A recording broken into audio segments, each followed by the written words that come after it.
ng pinakamalaki at pinaka-prestigious artista search ng bansa, Artista Academy. Papasa ka ba? Malapit na!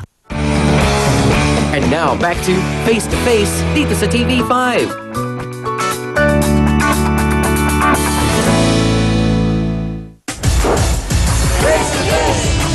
Boxing ba o Miss Gay pangkalawakan ang sinalihan itong si Josa at itong si Ramona? Bakit mo naman na sinasabi na ikaw ang dapat nanalo? Ganito po yun. Nung nagpili na po ng top 5, sabi ng laglag po ko. Nakita ko ng judges na isa. Sabi niya, ba't wala ka? Ang tataas ng score namin sa'yo. Ba't siyang pumasok, ay laglag siya. So ang sinasabi mo, may isa doon nakakonsyaba ni Opo. Michael? Meron po silang Kakonsyaba? Kakonsyaba. Oo. Na isa. So paano mo na mapapatunayan yung sinasabi mo na yan? Kaibigan din po namin kasi yon. Oh, so meron din kayong kaibigan dun sa judges? Pero mas malapit nilang kaibigan. Eh di kakilala mo rin. Nakilala ko. O, di ba? Bobo ka pala, nagre-reklamo, Ikaw ang kakilala bobo. mo rin. Di mo ba inisip Magre-react isang ako. judges? Di ba yun? Apat pa maglalaglag. Magre-react talaga Ibig sabihin ako. sa apat na Bakit? ilaglag kayo, Close bobo. ba kami nun? Ang tanong, Josa, kilala ba niya talaga yung judge na yun na sinasabi, ka-close po. daw? Di naman close sa close eh. Kahit siya kilala niya naman yun eh. Pero gaano katotoo, Ramona, na pag-alaman namin na ikaw din ay hinahawakan ng manager ni Opo. Michael? So bakit hindi kayo nagreklamo doon sa manager? Humiwalay na po ako sa kanilang time na yun. Bakit ka humiwalay? Kasi po, hindi maganda yung Yung alin? hatian. Paano ang hatian? Kasi po, dati di ba sa akin muna yung pera? Oo. Hindi na po sa kanya na po bumabagsak. Doon sa manager? Opo. Okay, magkano ang kinukuha niya?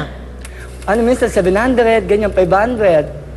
Eh, magkano yung premyo? Minsan 2, ganyan, 3. So may porsyentuhan. Magkano ang porsyento niya? Anong usapan nyo? 30, 20, 50? 30 po. Okay. Bukod daw sa corona, may agawan pa ng boylet na nangyayari. Opo. Ano naman yan? Nagiinuman po kami nun sa hindi pa po kami magkakaway nito.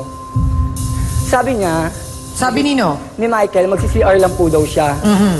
Di sabi ko, sige, hintayin kita. Ang tagal.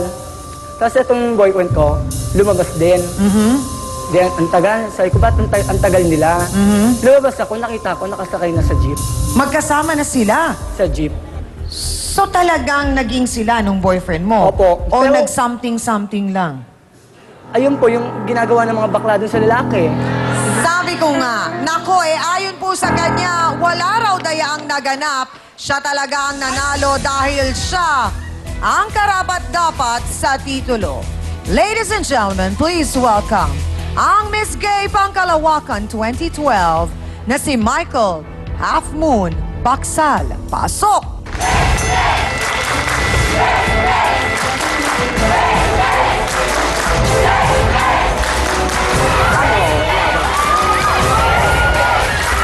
Sandali lang! Naku, patawarin! Bitawan nyo! Naku po! Michael, bakit sinasabi nila may naging dayaan? Ganyan po kasi ako sa kanila. Ang kapal ng mukha mo! Wala kang kape sa bahay? Baka na, Bilang kita ng kape gawin mong pulbuhon. tignan mo yung jowa Alam mo mo, na punta amo. sa akin. Kasi nga, ahas Nakakatawa ka. ka kasi ang pangit mo. Ay, pangit ako. Baka lang ayan Walang salamin sa bahay nyo. So parang ang sinasabi mo nga ay inagaw mo talaga? Ha? Opo. Michael? Opo, kasi- Bakit mo inagaw? Mas magaling po ako sa kanya. May naging dayaan daw sa contest. Wala po. Kilala mo daw yung judge. Wala po. Kahit si Mama Ray, Wala po. nirireklamo ka. Wala po. Paano daw nangyaring pumasok ka sa top 5? Kasi po, mga inggitera sila. O kapal ng mukha mo, ano kakaingitan sa'yo? Ano? So ikaw ang nag-title ng Miss Pangkalawakan. Hindi mo siya kalaban nun. Ano ba ang criteria for judging nun? Ano ba ang criteria nun? 90% tsaka. 90% tsaka.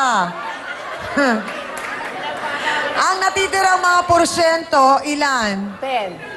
10. Saan ang 10 na yon? Hati-hati pa yon. Ano yung saan ang hati ng 10? 2% audience impact, 2% brain, 2% talent, mga ganun pa.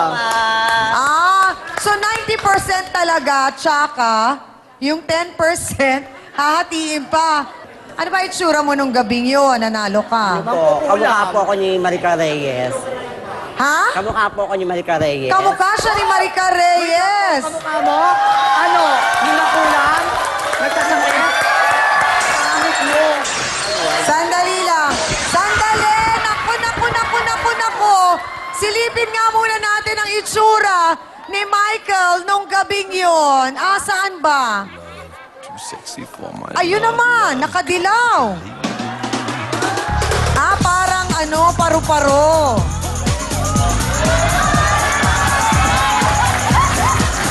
Okay. Saan yun? Ilan ang judges nung gabing yon? Ilan? Ano po, 5 po. 5. Bet po kasi ako ng judges. Okay. Ano po, saka po maganda po yung talent ko. Kaya Ano po, yung naging talent mo? Ano po, yung gulpe na maurang baling. Parang acting. Okay, tapos? Si Mama Ray, kasama mong sumali nung gabing yon. Opo, si Mama Ray, hindi rin po niya matanggap na natalo ko Okay. siya. Liwanagin lang natin, ha? Yung Miss Gay Contest, ito yung pagandahan. Itong Miss Pangkal